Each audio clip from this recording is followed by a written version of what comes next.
नमस्कार, स्वागत है आपका खास कार्यक्रम देश देशांतर में। मैं हूं आरफा खानम शेरवानी। सोमवार से बजट सत्र का दूसरा चरण शुरू हो रहा है। संसद के सामने कई महत्वपूर्ण बिल हैं जो कि पेश किए जाने हैं, जिनमें लोकपाल और लोकायुक्त 2011 बिल, राष्ट्रीय खाद्य सुरक्षा बिल के साथ ही भूमि अधिग्रहण और पुनर्वास बिल के साथ कई अन्य महत्वपूर्ण बिलों के पेश होने की उम्मीद की जा रही है। जहां भूमि अधिग्रहण बिल को लेकर सत्ता पक्ष विपक्ष में लगता है एक तरह की सहमति बन गई है ऑल पार्टी मीटिंग के बाद, वहीं कई ऐसे मुद्दे भी हैं सामने जिनको लेकर लगता है कि गतिरोध बन सकता है। जेपीसी ड्राफ्ट के लीक को लेकर और साथ ही कोयला आवंटन घोटाला मामले को लेकर भी। मेरे साथ स्टूडियो में कई खास मेहमान मौजूद हैं, लेकिन इससे पहले इस रिपोर्ट पर एक नजर।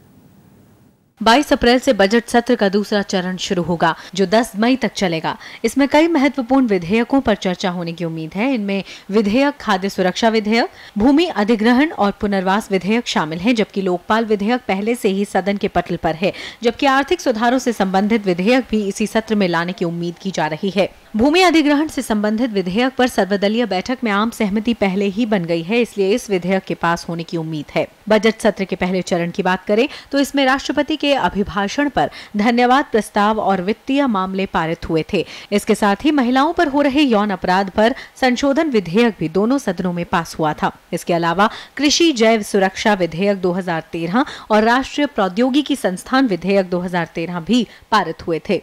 बजट सत्र के पहले चरण में सदन ने 11 विधेयकों को मंजूरी दी थी। बजट सत्र के दूसरे हिस्से में महिला आरक्षण विधेयक पर भी चर्चा की उम्मीद है, जो काफी सालों से सदन के पटल पर है। हालांकि कई राजनीतिक दल इसके मसौदे का विरोध कर रहे हैं। सरकार ने उम्मीद जताई है कि इस बार सदन में कई अहम मसलों पर चर्चा होगी। वहीं विपक्ष ने भी सदन को सुचारू रूप से चलाने की बात कही है। ऐसे में उम्मीद की जा सकती है कि सत्र के इस हिस्से में कई महत्वपूर्ण विधेयक पास होंगे। Bureau report, Rajya Sabha TV. अपने खास मेहमानों से आपको मिलवा देते हैं। मेरे साथ 3 जो हैं वो राज्यसभा के मेंबर ऑफ पार्लियामेंट हैं। इसके साथ ही एक वरिष्ठ पत्रकार हैं। मेरे साथ हैं डॉक्टर नजमा हेपतुल्ला, जो बीजेपी से राज्यसभा की मेंबर ऑफ पार्लियामेंट हैं। डॉक्टर चौधरी बीरेंद्र सिंह हैं, जो कि मेंबर ऑफ पार्लियामेंट है राज्यसभा के कांग्रेस पार्टी से, और साथ ही एनके सिंह जी हैं, जो कि जेडीयू के मेंबर ऑफ पार्लियामेंट हैं राज्यसभा से। साथ ही नीना व्यास हैं, वरिष्ठ पत्रकार। चारों मेहमानों का बहुत बहुत स्वागत है। सबसे पहले नीना, आपसे जानना चाहती हूँ कि इन तमाम बिलों की जो चर्चा आपने इस रिपोर्ट में देखी थी, सबसे ज़्यादा नज़र किस बात पर रहेगी, किस बिल पर रहेगी? देखिए, लोकपाल तो एक पुराना मुद्दा एक तरह से हो गया है, और उसमें जो लोकायुक्त पे इतना काफ़ी ढील दे दिया है कि सारे प्रांत अपने हिसाब से करेंगे लोकायुक्त बिल, तो उसमें इतना दिलचस्पी रही नहीं है एक तरह से। मगर जो भूमि अधिग्रहण बिल है, इसके बहुत फ़ायदा होगा किसानों को रूरल एरियाज़ में। और जो विवाद पैदा होता था कि भाई उनको ठीक कीमत मूल्य मिला है कि नहीं अपनी भूमि का, वो सारा कुछ होगा। जैसे आपने रिपोर्ट में भी कहा, कुछ भाजपा और कांग्रेस के बीच में जो भाजपा की तरफ से सुझाव थे, कांग्रेस ने उनको अपना लिए हैं, तो लगता है कि बिल पास हो जाएगा। मगर सबसे पहले सबसे जो अहम चीज़ है, जो बजट सेशन का दूसरा हिस्सा होता है, उसमें फाइनेंस बिल होता है। क्योंकि फाइनेंस बिल पास होने का मतलब है आपका जो बजट का पूरा वो है वो पूरा हो गया। तो सबसे सरकार की ओर से देखा जाए तो वो फाइनेंस बिल ठीक तरह से पास हो जाए। तो मुश्किल हो सकती है इसमें? नहीं, मुश्किल तो नहीं हो सकती है, मगर लोग कट मोशन और अमेंडमेंट्स वगैरह, कट मोशंस ला सकते हैं। और जिस तरह की सरकार की नंबर थोड़े बसपा सपा का क्या रुख रहता है, ये सब देखते हुए नाजुक मामला है, तो मतलब तंग तो कर सकती है ऑपोजिशन। मेरे ख्याल गिराने के तो मूड में कोई भी नहीं है, मगर तंग कर सकती है अगर कट मोशंस का इंसिस्ट करें, उसके ऊपर डिवीजन मांगे वगैरह वगैरह। डॉक्टर नजमा हेपतुल्ला, आपके पास आना चाहती हूँ। ये बताइए कि लैंड एक्विजिशन बिल पर ऑल पार्टी मीटिंग होने के बाद बीजेपी के कई सजेशंस को मान लिया गया है। आपको लगता है कि अब पार्लियामेंट में आप इसे स्मूथ रहने देंगे? हाँ, मुझे लगता है कि जो अगर सजेशन जो बीजेपी की तरफ से थे उनको सरकार ने मान लिया है, तो उसमें कोई मुझे दिक्कत नहीं नज़र आती है। अगर सरकार इसी तरह से और दूसरे भी बिलों के ऊपर अपोजिशन को अपने कॉन्फिडेंस में ले लिया करे, तो मुझे लगता है बहुत से मुद्दे सॉल्व हो जाएंगे। पिछले सत्र में हम लोग ने महिला का बिल राज्यसभा में बिल्कुल डिस्कशन नहीं हुआ, बहुत ही टाइम कम था, कुछ ऐसी वजूहत थी जिसकी वजह से। तो मैंने जो अपनी तरफ से बोलते हुए ये कहा था कि इसको बिल को अकेले डिस्कस नहीं करना चाहिए, जुवेनाइल जस्टिस एक्ट जो है उसको भी दोबारा से देखना चाहिए और उसके संदर्भ में इस बिल में क्या करना है उसको देखना चाहिए। तो ये मैंने उस वक्त डिमांड की थी और मुझे उम्मीद है कि शायद सरकार सोचे, क्योंकि अभी भी वो बिल पास होने के बावजूद भी कुछ फर्क नजर नहीं आ रहा है। बिल्कुल। आज भी रेप के केसेस बराबर हो रहे हैं, एट्रोसिटीज हो रही हैं। जी नजमा हेपतुल्ला जी, इससे पहले कि हम दूसरे बिलों पे जाएं, मैं चौधरी बीरेंद्र सिंह की तरफ आना चाहती हूं। चौधरी बीरेंद्र सिंह जी, इससे पहले कि एक एक बिल पर हम चर्चा करें जो आने वाले हैं अभी संसद के सदन के पटल पर, इससे पहले ही बताइए कि आपको पार्टी के तौर पर क्या चुनौती लग रही है सोमवार से? देखिए, चुनौती की बात नहीं, ये बजट सत्र का आखिरी पड़ाव है और ये भी सुनिश्चित है कि पिछली बार भी ऐसी भावना थी सारे सदन की कि सदन में विघ्न ना हो और कार्रवाई ठीक ढंग से चले ताकि ज़्यादा से ज़्यादा काम का निपटारा कर सकें। और ये 10 मई तक जो जितनी बैठक होंगी उसमें हम जितने काम को निपटा सकेंगे वो राष्ट्रीय हित में होगा। जैसे आपने खुद ही कहा कि बजट फाइनेंस अप्रोप्रिएशन बिल आएगा, जो अभी डिमांड्स पे जो 1 महीने की छुट्टी में स्टैंडिंग कमेटीज़ ने अपनी राय बनाई है, वो डिमांड लेके और उसके बाद अप्रोप्रिएशन बिल आएगा और देश को उम्मीद है कि इसके बाद जो दूसरे जो अहम मुद्दे हैं, जैसे अभी लोकपाल बिल की बात करी गई, उस पे भी बहुत से पहलुओं पे विभिन्न विचार थे, लेकिन अब मुझे नहीं लगता कि कोई ऐसी स्थिति है जिससे कि हम फिर विवादों में उलझ जाएं। तो लोकपाल पे भी सहमति बनती नज़र आ रही है।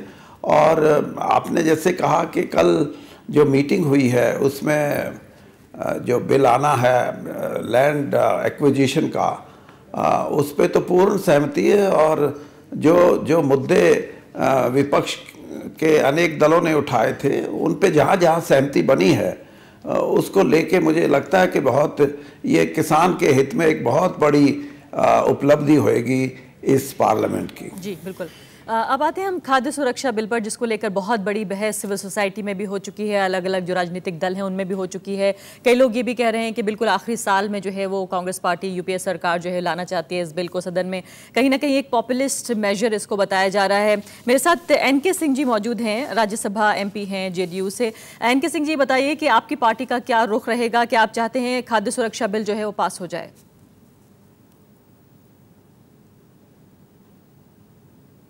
मेरे जानते खाद्य सुरक्षा बिल के ऊपर मैं मंतव्य दूं, उसके पूर्व मैं एक दो और बात रखना चाहता हूं। सर्वप्रथम यह है कि यह मान के चलना चाहिए कि जो ये दूसरा चरण है और अंतिम चरण बजट सेशन का है, उसका सबसे प्राथमिक कार्य फाइनेंस बिल को स्वीकृति देना है।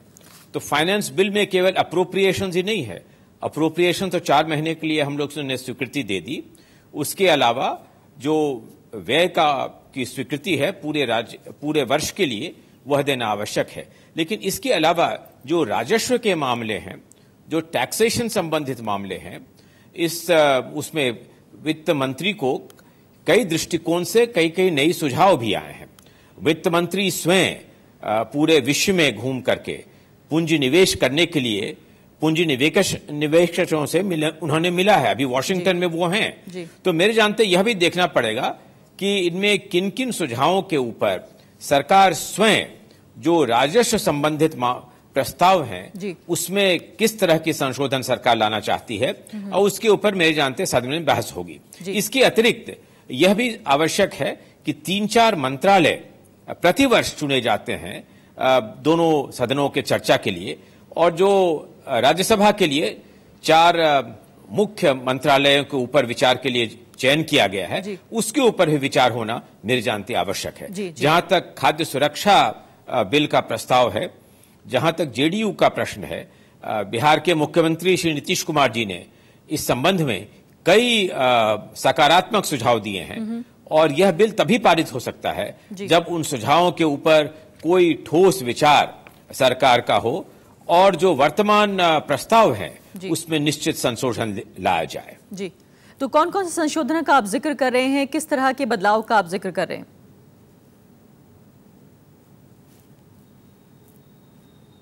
सर्वप्रथम यह है कि कितनी राशि आवंटित की जाएगी।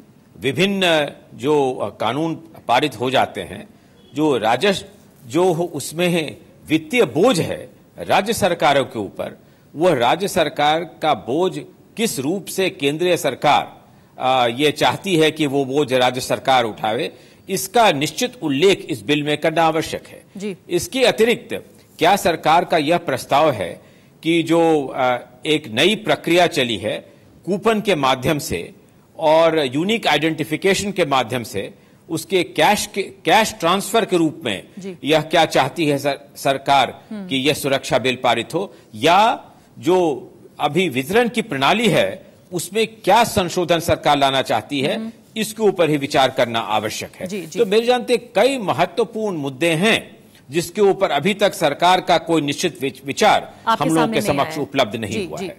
डॉक्टर नजमा हेपतुल्ला, ये बताइए कि खाद्य सुरक्षा बिल जिसको लेकर सिर्फ भारत में नहीं बल्कि इंटरनेशनली इस पर काफ़ी चर्चा हो रही है कि भारत जैसा एक देश जिसकी आबादी इतनी है, गरीबों की तादाद इतनी है, इस बिल की ज़रूरत है। कुछ लोग इसको आर्ग्यू कर रहे हैं। बीजेपी का क्या रुख रहेगा? क्या आप मानते हैं कि सही समय आ चुका है जब भोजन को लेकर, अनाज को लेकर सुरक्षा दी जानी चाहिए गरीब आदमी को भारत के? देखिए, सुरक्षा देने के खिलाफ तो कोई भी नहीं बोलेगा। हर एक यही चाहेगा, देश का किसी भी पार्टी का व्यक्ति होगा, साधारण मानस होगा, वो ये चाहेगा कि उसका ये बुनियादी हक है कि उसको खाद्य सुरक्षा मिले, फूड सिक्योरिटी हो। मगर किस तरीके से इम्प्लीमेंट करेगी सरकार, ये भी बताया नहीं है। अभी हमारे सिंह साहब बोल रहे थे, इनके सिंह साहब, कि सरकार यहाँ बिल पास कर देती है सेंटर में, सेंटर के ऊपर तो कोई बोझ पड़ता नहीं है, स्टेट गवर्नमेंट के ऊपर भारी बोझ पड़ जाता है फाइनेंसेस का। जैसे उन्होंने एजुकेशन सिक्योरिटी का जो बिल पास किया था, राइट ऑफ एजुकेशन बिल, उसमें भी उन्होंने कोई प्रोविजन नहीं किए हैं कि आप क्या मदद करेंगे स्टेट गवर्नमेंट की नए स्कूल खोलने में, शिक्षा के को आगे बढ़ाने में क्या करेंगे, ये उन्होंने कुछ नहीं उसके अंदर रखा। अभी ये food security is a major legislation और इसमें कितना बोझ पड़ेगा स्टेट्स पे, और बहुत सी स्टेट पिछड़ी हुई स्टेट हैं जिनकी वैसे ही जो फाइनेंशियल पोजीशन बहुत खराब है जी। तो सरकार क्या लेकर आई है? खाली यहाँ पार्लियामेंट में, लोकसभा में, राज्यसभा में बिल पे चर्चा करके और जोर दबाव से पास कराने से ये सरकार के बारे में तो स्टेट गवर्नमेंट के बारे में सोचने के बारे में सरकार इस बिल के दूसरे पहलुओं पर, इस बिल के दूसरे पहलुओं पर बात करने के लिए आपके पास आऊंगी, आपके पास आती हूँ, लेकिन एक बार जवाब ले लेती हूँ चौधरी वीरेंद्र जी। मैं एक बात आपको बोलिए। एक बात मैं कहना चाहती हूँ कि कोई भी लेजिस्लेशन लाने से पहले हमारे फेडरल स्ट्रक्चर को सामने रखते हुए स्टेट्स के चीफ मिनिस्टर से पहले बात करना चाहिए, ना सिर्फ लीडर्स ऑफ द ऑपोजिशन जो पार्लियामेंट में है, बल्कि स्टेट के जो लीडर्स हैं, चीफ मिनिस्टर्स हैं, उनसे बात करना चाहिए, क्योंकि इम्प्लीमेंटेशन तो उन्हें करना पड़ेगा। जी ठीक है। चौधरी वीरेंद्र सिंह जी, बताइए कि दोनों जेडीयू और बीजेपी की तरफ से एक ही तरह की आवाज़ आ रही है कि जो केंद्र सरकार जो चाहती है वो राज्य सरकारों से किस तरह से इम्प्लीमेंट कराएगी। पहले ही सरकार पे बहुत बोझ है, क्या आपके पास इतना पैसा है? पहली बात तो केंद्र सरकार के ऊपर, और दूसरी बात यह है कि आप राज्य सरकारों के साथ किस तरह का मैकेनिज्म डेवलप करेंगे, किस तरह से ये खर्चा जो है वो बांटेंगे? देखिए, ये कोई पहला प्रयोग नहीं है कि राज्य सरकार पे क्या बोझ पड़ेगा और केंद्र सरकार क्या देगी।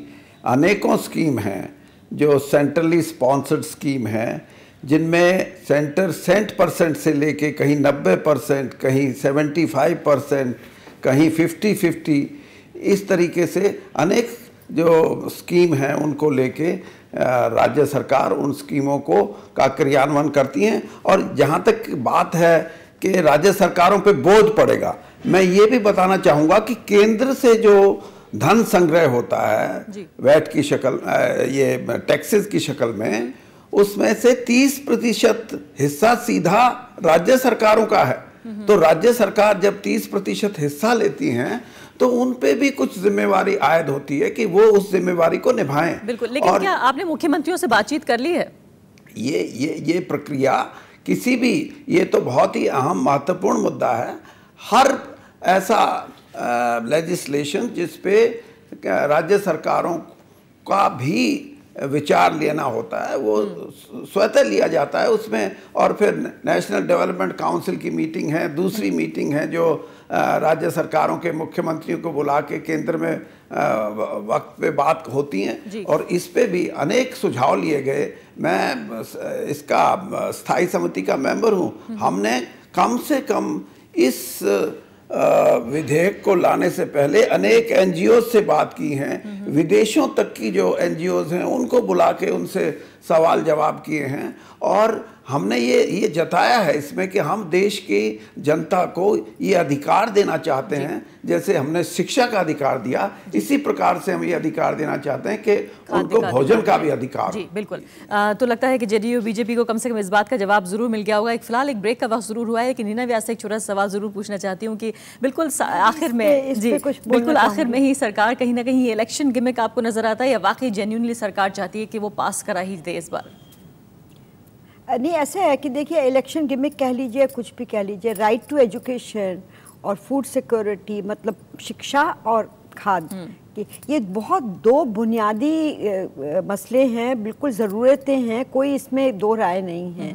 और देखिए, प्रांतों का भी बिल्कुल दायित्व बनता है, एक फंडामेंटल रिस्पॉन्सिबिलिटी है कि ये दो चीज़ प्राप्त हो जनता को। तो इसमें अगर थोड़ा बहुत बोझ पड़ता भी है, क्योंकि ये तो नहीं है कि जो एजुकेशन है वो पहले ही कॉन्करेंट लिस्ट में है, मतलब ये स्टेट की उतनी रिस्पॉन्सिबिलिटी जितनी सेंटर की है। तो ये कहना कि राइट टू एजुकेशन तो पास कर दिया, स्टेट्स के ऊपर बोझा डाल दिया, बोझा क्यों डाल दिया? स्टेट्स की अपनी रिस्पॉन्सिबिलिटी है भाई कि हर बच्चा शिक्षक बने, आगे पढ़े और स्कूल जाए, और इसी तरह की जनता भूखी ना रहे, मिनिमम खाना मिले। वो अपोजिशन ये कहना चाहता है कि चूंकि केंद्र सरकार की स्कीम है तो केंद्र इसका क्रेडिट सारा लेगा, लेकिन स्टेट्स जो है वो खर्चा वहन करेंगे। देखिए, मनरेगा भी हुआ, जहाँ जो सेंट्रल स्पॉन्सर्स, जहाँ स्टेट्स ने अच्छा उसको इम्प्लीमेंट किया है और लोगों को रोजगार मिला और पैसे ठीक ठाक मिले हैं, उसमें कोई हेरा फेरी नहीं हुई है, जो कई स्टेट्स में हुई है, तो उसमें स्टेट गवर्नमेंट को भी उसका एक क्रेडिट मिलता है, जरूर मिलता है। तो यूपीए को कहीं कहीं इस तरह का फायदा तो नहीं हो सकता, जैसे कि किसानों का कर्ज माफ करने से जो एक तरह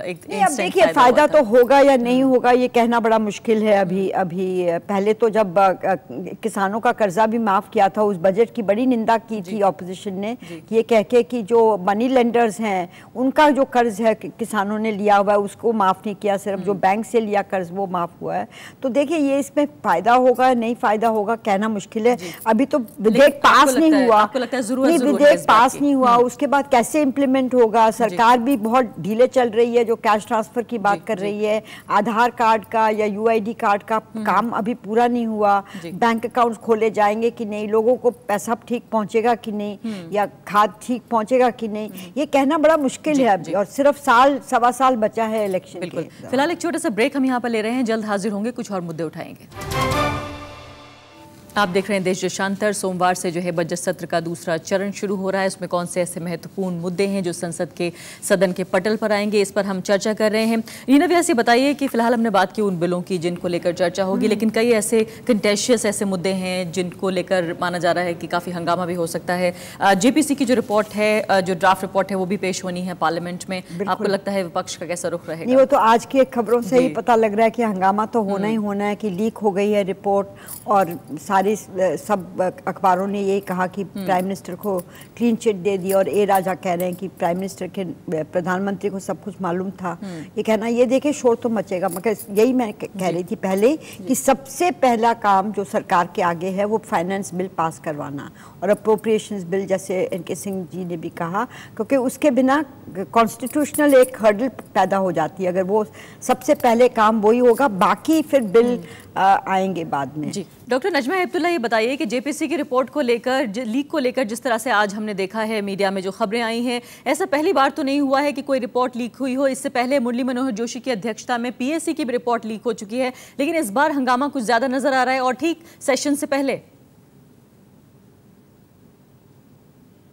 हाँ, ये रिपोर्ट लीक होना नहीं चाहिए, और पहले ही आप रिपोर्ट पार्लियामेंट के अंदर रखी नहीं गई है और लोगों को पता लग गया कि प्रधानमंत्री जी को क्लीन चिट दे दी, और दूसरी तरफ खबरें आती हैं कि सीबीआई की रिपोर्ट जो है वो खाली मिनिस्टर ही नहीं वेट करते हैं बट पीएमओ भी वेट करता है उस रिपोर्ट को।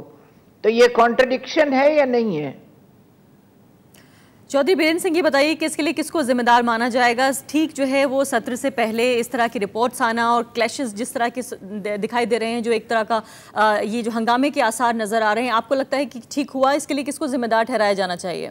देखिए, जिम्मेदारी की जहाँ तक बात है, एक तो मैं ये मान के चलता हूँ कि जो रिपोर्ट, जिसको आप रिपोर्ट बोलते हैं और बोलते हैं कि ये लीक हुई है, ये रिपोर्ट नहीं है, ये ड्राफ्ट है। जी, ड्राफ्ट।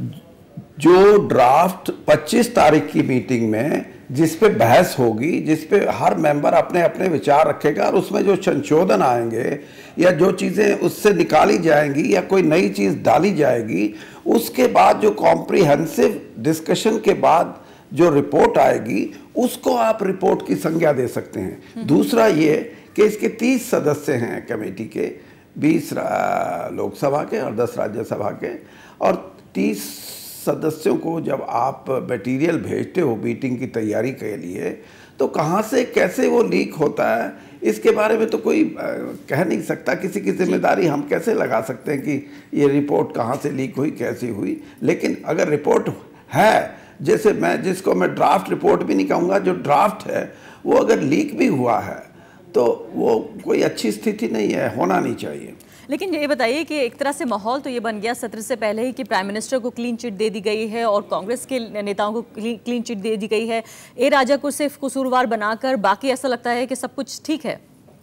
अब आप मैं जो बात कह रहा हूँ वही आप उसको, मैं ये कह रहा हूँ कि ये रिपोर्ट नहीं है। अगर रिपोर्ट फाइनल होने पे इसके विपरीत कुछ टिप्पणियां आ जाएं तो क्या फिर आप मान जाएंगे कि वो जो लीकेज थी वो उसकी ऑथेंटिसिटी थी कोई? तो इसलिए आज के दिन ये कहना कि किसी को क्लीन चिट दे दी या किसी ने माना नहीं, मैं इस बात से सहमत नहीं हूँ। नजमा हेपतुल्ला, क्यों आप हंगामा कर रही हैं? आपकी पार्टी इस बात को लेकर कह रहे हैं चौधरी बीरेंद्र सिंह कि 30 मेंबर्स हैं और अलग अलग जगह जब रिपोर्ट जाती है और खासकर ड्राफ्ट रिपोर्ट अभी उसको फाइनल भी नहीं हुई है, तो क्यों आखिर तमाम नेताओं ने जो है हंगामा क्यों खड़ा किया है? आप क्या बात कर रही हैं? कमेटी के अंदर हमारे वीरेंद्र सिंह जी बहुत सीनियर पार्लियामेंटेरियन है, वो जानते हैं कि जब चेयरमैन कमेटी में बैठते हैं तो ये बात वो कहते हैं कि ये जब तक के पार्लियामेंट के पटन के ऊपर रिपोर्ट सबमिट ना कर दी जाए तब तक ये कॉन्फिडेंशियल रहती है। कोई कॉन्फिडेंशियलिटी की कोई रिस्पॉन्सिबिलिटी होती है? अब ये कह देना कि ऑपोजिशन ने लीक करी, ऑपोजिशन ने, ये किसने लीक करी, ये क्वेश्चन मार्क खड़ा कर देना, ये जिम्मेदारी सरकार की होती है हर चीज़ की। जब सत्ता में बैठते हैं तो जिम्मेदारी दूसरों पे नहीं डालते अपनी। एक जो भी सरकार होती है, हाउस चलाना उसकी जिम्मेदारी है, रिपोर्ट की बराबर हिफाजत करना उसकी जिम्मेदारी है, और हर चीज़ को कायदे कानून में रखना भी उसी की जिम्मेदारी है। ये ऑपोजिशन की जिम्मेदारी नहीं है। लेकिन मेंबर्स तो ऑपोजिशन के भी होते हैं जेपीसी में। हाँ, होते हैं। ये कोई नई बात है क्या? पहली बात हुआ है? बहुत बार होते हैं ऑपोजिशन के मेंबर, कभी कांग्रेस के होते हैं, कभी बीजेपी के होते हैं, कभी कम्युनिस्ट के होते हैं। नहीं, चौधरी वीरेंद्र सिंह ये कहना चाहते हैं, चौधरी वीरेंद्र सिंह ये कहना चाहते हैं कि जब अलग अलग मेंबर्स को, 30 अलग अलग लोगों को जब वो कंटेंट जाएगा तो उसमें से किससे लीक हुआ, इसकी जिम्मेदारी सिर्फ एक पार्टी है, सिर्फ सरकार कैसे ले सकती है? किसी को तो जिम्मेदारी लेना पड़ेगी ना। फिर सरकार सत्ता में बैठने की जिम्मेदारी क्यों ले रही है? नीना व्यास, आप कुछ कहना चाहती हैं? वो भी ना ले। ये तो देखिए, अब जब मेंबर्स ऑफ पार्लियामेंट, देखिए मैं बहुत सालों से कवर कर चुकी हूँ और मैं ये बता सकती हूँ आपको, ऑपोजिशन के हों या सत्ता पक्ष के हों, लोग आजकल पार्लियामेंट्री कमिटीज़ में क्या हुआ क्या नहीं हुआ आके रिपोर्टर्स कॉरेस्पॉन्डेंट्स को बताते हैं, जो पहले नहीं था माहौल। 10 साल पहले ये माहौल नहीं था, लोग बहुत केयरफुल होते थे। अब ये खुलेआम सारे कागज़ वागज़ डॉक्यूमेंट्स वगैरह आप देखें। बल्कि जेपीसी की जो आप बात कर रहे हैं, इसी के बारे में कई रिपोर्टिंग जो हुई, उसको इतनी गलत रिपोर्टिंग हो गई कि पार्लियामेंट सेक्रेटेरिएट ने उसके बारे में क्लैरिफिकेशंस भेजा अखबारों को।